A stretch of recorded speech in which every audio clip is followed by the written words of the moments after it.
Hello everyone, I welcome you all once again on your on YouTube channel passport helpline, जहां पे आपको passport application, police verification, documentation के साथ साथ passport संबंधित और भी बहुत सारी जानकारी दी जाती है। और दोस्तों, आज का जो वीडियो है काफ़ी अलग है, क्योंकि आज जो है मेरे सब्सक्राइबर ने मुझे कमेंट किया, जिसको पढ़ने के बाद मैं खुद काफ़ी ज़्यादा शॉक रह गया और मुझे लगा कि नहीं यार, इस बारे में और भी लोगों को अवेयर करना चाहिए, वैसे लोग जिनके पास इस बात की इन्फॉर्मेशन नहीं है। क्योंकि गाइज ये काफ़ी सीरियस मैटर है और मेरे को लगा नहीं यार, ये क्योंकि अपने आप में काफ़ी यूनिक कमेंट था और मेरे को लगा कि बहुत सारे ऐसे लोग जो कि न्यू पासपोर्ट के लिए अप्लाई करते हैं वो भी ऐसे सिचुएशन में फंस सकते हैं, उनके साथ भी कुछ ऐसा हो सकता है। सो दोस्तों, मेरे एक सब्सक्राइबर हैं, उन्होंने, मैं उनका नाम तो नहीं लूँगा लेकिन मैं आपको बता रहा हूँ, उन्होंने मुझे कमेंट किया कि सर पासपोर्ट आ जाने के बाद उसे एक्टिवेट करना पड़ता है क्या? मतलब ये कि सर क्या पासपोर्ट आने के बाद, मिल जाने के बाद, जब आपके हाथ में आ जाता है तो क्या उसे एक्टिवेट करना पड़ता है? पुलिस स्टेशन और एसपी ऑफिस के सीआईडी डिपार्टमेंट से, क्योंकि मुझे बोला गया था कि जब पासपोर्ट आ जाए तब आप कॉल करना, हम अपने सिस्टम से एक्टिवेट कर देंगे, नहीं तो आपका पासपोर्ट इनएक्टिव रहेगा। तो गाइस, पहली बार मैंने ये कमेंट सुना तो मुझे तो बड़ा लगा कि यार ये कोई जोक है क्या, लेकिन मुझे लगा नहीं, ऐसा हो सकता है। इंडिया ऐसे अपने देश में जहाँ पे करप्शन इतना ज़्यादा है, वहाँ पे ऐसे ऐसे तरीके जो है लोगों ने पैसे लूटने का जो है नए नए तरीके इख्तियार कर रखे हैं।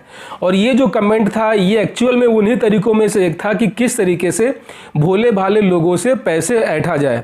पहली बात तो दोस्तों ये मैं आपको बता दूं कि जो पुलिस डिपार्टमेंट होता है पूरे पासपोर्ट प्रोसेसिंग में, उनका ड्यूटी, उनका काम सिर्फ और सिर्फ जो एप्लीकेंट होता है उनके एड्रेस को वेरीफाई करना होता है।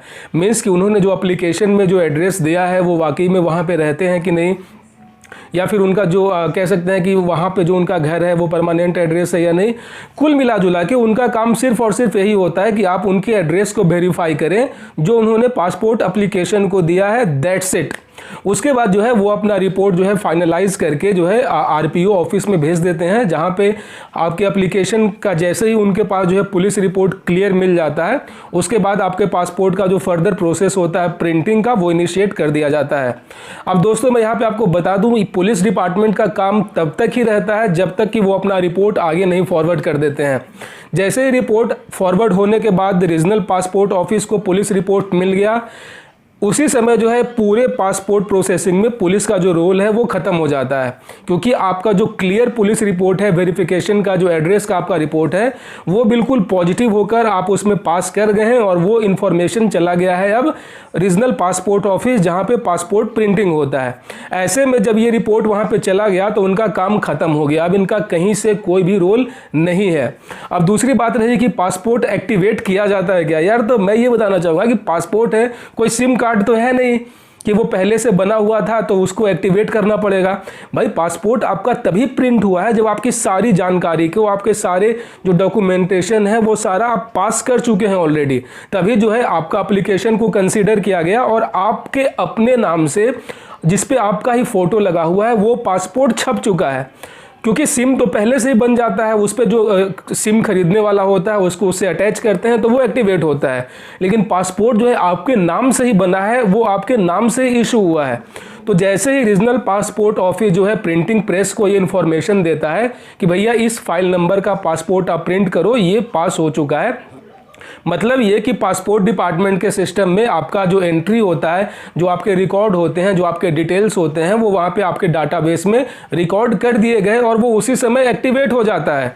जब पासपोर्ट आपका अपने हाथ में, आपका जब घर पे एड्रेस पे आ जाता है, मतलब ये that is fully and final passport that you are getting, जिस पे पहले पेज पे लिखा होता है कि मैं भारत का राष्ट्रपति इस बात की घोषणा करता हूँ कि ये जो पासपोर्ट होल्डर है ये मेरे देश, मतलब कि भारत का निवासी है।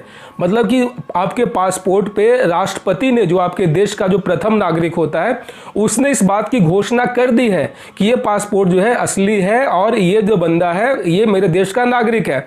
ऐसे में फिर कोई वजह ही नहीं रह जाता कि उसको बाद में एक्टिवेट किया जाए या फिर उसमें कुछ और बदलाव किया जाए। ये बिल्कुल सरासर फ्रॉड है, ऐसा कुछ नहीं होता है। जैसे ही पासपोर्ट आपके हाथ में आ गया, you are holding a genuine and original passport और जिसको लेकर आप ये दावा कर सकते हैं कि आप भारत के नागरिक हैं, आपने सभी टेस्ट को पास कर चुका है, आपने अपना एड्रेस का प्रूफ दे चुका है, आपने अपना नेशनैलिटी प्रूफ कर दिया है। ऐसे में फिर आपको किसी से कोई भी कांटेक्ट करने का ज़रूरत नहीं है।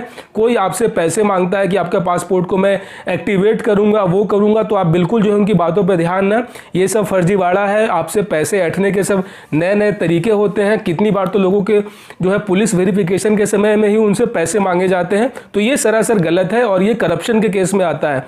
अगर आप में से कोई जागरूक लोग हैं, अगर आपसे इस तरीके से पैसे मांगे जाते हैं तो आप जो है विजिलेंस में जो है आप एंटी करप्शन ब्यूरो में इसका जो है आप कंप्लेन कर सकते हैं। वो जो ऑफिसर जो आपसे पैसे मांग रहा है, जो रिश्वत मांग रहा है, उसके खिलाफ बहुत कड़ी कानूनी कार्रवाई हो सकती है।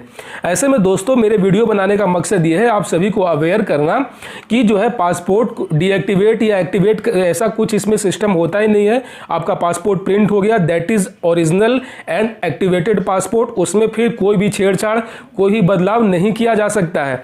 ऐसे में किसी पुलिस को, किसी सीआईडी को या फिर कोई भी अनऑथोराइज्ड बंदा आपको ये दावा करता है कि आपका पासपोर्ट इनएक्टिव है या फिर मैं इनएक्टिव कर दूंगा, मुझे पैसे दो, तो वो आपके साथ फ्रॉड करने की कोशिश कर रहा है। ऐसा बिल्कुल नहीं होता है। अगर आप में से और किसी के साथ ऐसा कुछ सिचुएशन है या आपके साथ भी ऐसा कुछ कंडीशन कभी हुआ है तो आप लोग मुझे कमेंट करें, मैं उसके जो है उसको वेरीफाई करूंगा कि क्या एक्चुअल में ऐसा हुआ है या नहीं, और ऐसा अगर आपको बोला गया है तो क्या वाकई में ऐसा होता है। सो दोस्तों ये था एक छोटा सा इन्फॉर्मेशन जो कि मुझे लगा बहुत ज़्यादा इंपॉर्टेंट है और लोगों को बताना चाहिए। मिलते हैं किसी और वीडियो में, तब तक अपना बहुत सारा ख्याल रखें। जय हिंद।